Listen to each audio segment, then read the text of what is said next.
To Kennett, Zenith Cablevision. Thank you for watching. It's time for talk.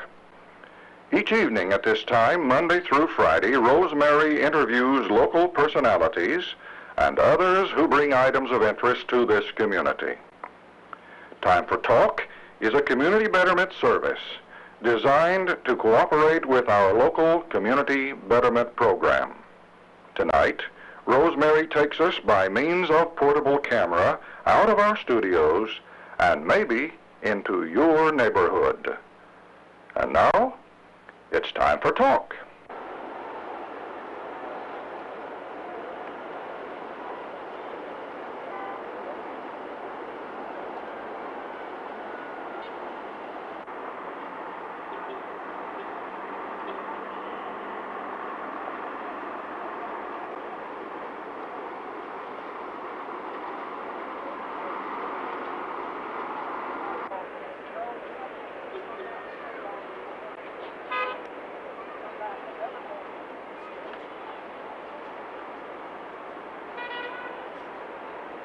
Vlore is the best city in Albania. Vlore is the best city in Albania, and for a young man who isn't at all prejudiced.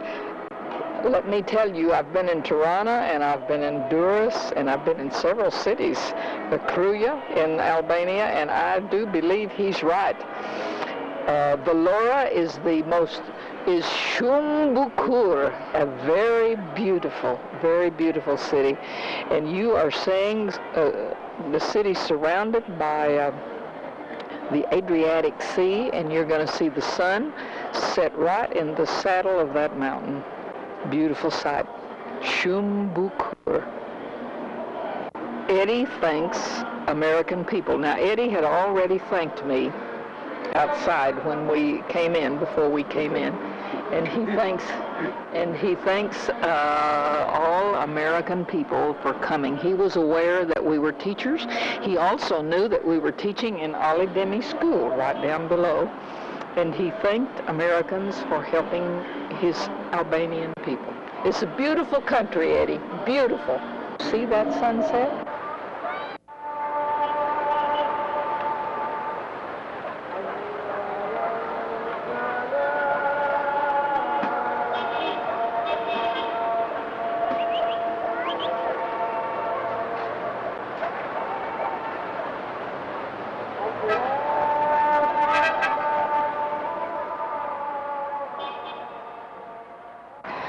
This has been quite an adventure for us today.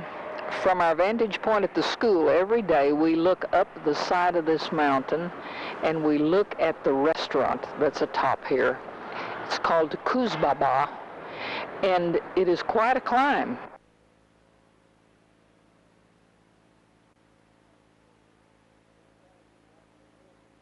If you try to eat like an American here, you have a lot of problems.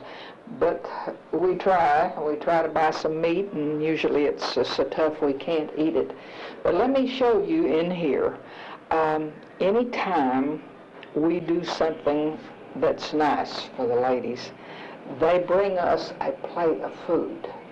And they eat this every day when it is in season. And it's delicious. If you like the stuffed peppers and stuffed tomatoes. They have been baked in the oven, usually a little portable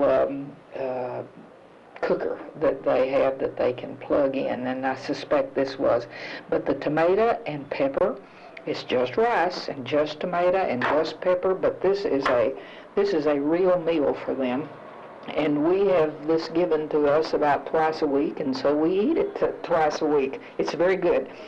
A special treat we enjoy here is a loaf of bread. And when this comes out of the stove, it is very hot. They sell it to you when they can hardly hold it. We've gotten it home, and we're ready to slice now. The delicious part to us is the brown crust. It's quite a waxy sourdough kind of thing, and we think it's very good. We can buy jalp, G-J-A-L-P, jalp. Now, I cannot buy a job this good, that looks this good, but one of the ladies here will buy this for us. It's always good. It's really worked down, all the milk's gone out of it, and we've been here 2 weeks and we haven't had diarrhea yet, so evidently it's pretty well done. But we have job, and you see here some of these are already washed, these are not, so I don't dare put these in the bowl. Delicious fruit, grapes, plums. I bought 8 pounds of these and made some plum preserves, which actually are right here. And pretty good, if I do say so myself. The plum preserves, we eat every meal for dessert with hot bread and butter. What else could you want?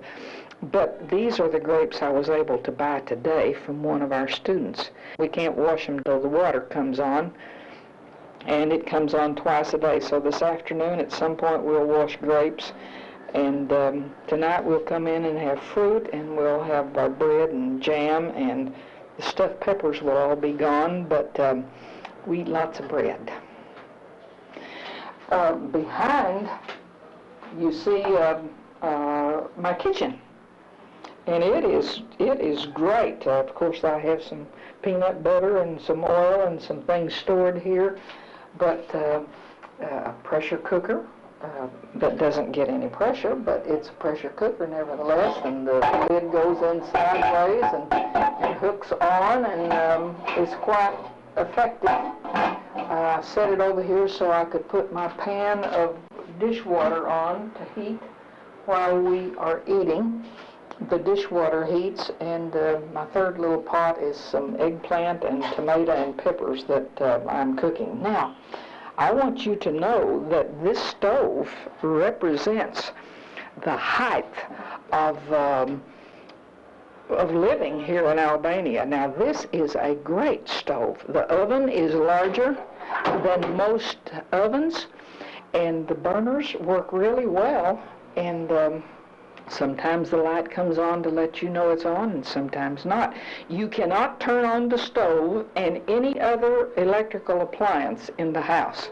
If we try to plug in the heater for our bath water, it blows fuse. And we are very lucky to have a refrigerator like this, and bottles of water fit in the door. We use 2-liter bottles, and everyone keeps their bottles filled and in the door. A living area, much material that they have is the old nylon Kiana kind of thing.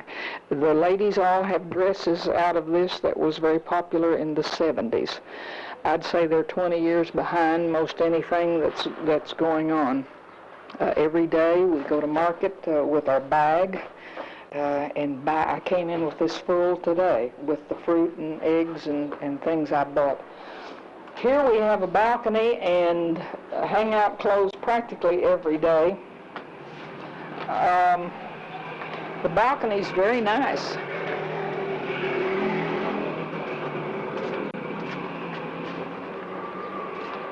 Any direction from the balcony is almost a trash pile. Right out here, adjoining the schoolyard, is a trash pile. Now, you see next to that, they think nothing of this. They don't know anything to do with cans and bottles and paper but throw it down. A young man has dug this up on the day we arrived. It has not rained for now almost 3 weeks, so he's very dry. And when he plants seeds, I'm going to take him down some mustard. Now, you see a common thing here. He almost backed into the fence. It takes 3 people to back this car. You see the gentleman standing here? It belongs to him and his sons. His sons are in Italy, where they are working.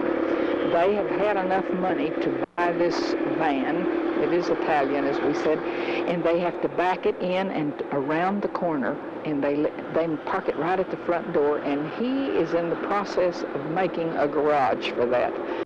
Off in the distance, you look far enough away and you see the mountainside, and on top of the mountain is a restaurant that I'm sure was built during Hoxha's regime, and it was probably a showplace that he could bring people here. He has one of his many palaces. Of course, he was deposed some years ago. We found these, and we paid $2 for these. They are either Italian or Greece. Those are nylon bristles, and you can stand up and sweep. And we bought one at the market, and it was the envy of two of our neighbors who bring us things to eat, as we said. So what we did was buy one for each of them, and they couldn't believe what good luck they had to have a $2 broom. When you make only $10 or $12 a month, you don't spend money for a $2 broom. You use your little hand whisk, and you sweep even down the steps out in front. So we bought this broom. They wanted to know how much. They wanted to know where we got it.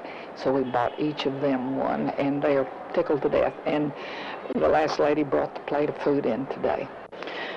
Conversations we listen to, if you listen, you understand. We can't understand any of it, but usually are very loud.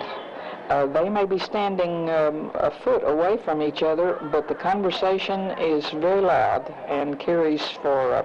and you see the little boy who has just walked up. He has breakfast. Breakfast consists of a large chunk of bread with some sort of a cheese or butter, perhaps a little jelly. And from our balcony, we see this young man as he brings these goats home every day. And we watch him go by. Usually there's one that's very reluctant to go, but today he drives them without any problem. Now, the amazing thing to me is right up ahead, he has to cross, with those goats all loose, he has to cross a 4-lane, the busiest traffic in the street here in Vlore. Now, one has decided, the other day one went up the stairs. It was a little far away from him, and it went up the stairs and started to go in the building, and they shooed it back out. This young man's quite responsible, and he takes these goats back and forth every day. Vlore Albania. We have climbed to a high vantage point, and we're overlooking the city. You see in the center of downtown a mosque, a Muslim mosque. This country is 70% Muslims, and you see a mosque in these cities, and you hear the chants every evening and periodically through the day. Now, from this vantage point, you can see many of the apartments, many that are started and never finished. A hotel in the center that was started and never finished, I suppose with the decline of Hoxha and communism, that things really fell apart here. Everywhere you look, mountains and sea. This section of the little country of Albania is surrounded by the Adriatic Sea. And indeed, it is a beautiful sea. Now, from our vantage point, we're looking right into the sun, which is too bad. But you can see the Adriatic. It is blue-green, and it is beautiful. There is a ferry that goes 2 times a week to Italy. It is quite a long trip, and you need to stay overnight in Italy, and we have not had the time to do that because of our teaching schedule. But the Adriatic is beautiful, and we use it for baptisms. We say we have the largest baptistry in the world, and we have used it already several times. Right behind the theater is our apartment complex. We're on the 3rd floor, and I can see our balcony from right here, actually. Immediately below us is the school where we teach, Ali Demi School. Ali Demi was a patriot, and Ali Demi School, most all of the schools are named after partisans, after their patriots, and this serves us very well as a place to teach. And you have been watching Time for Talk. Time for Talk is a community betterment service designed to cooperate with our local community betterment program. Each evening, Monday through Friday at this time, Rosemary interviews local personalities and others who bring items of interest to this community.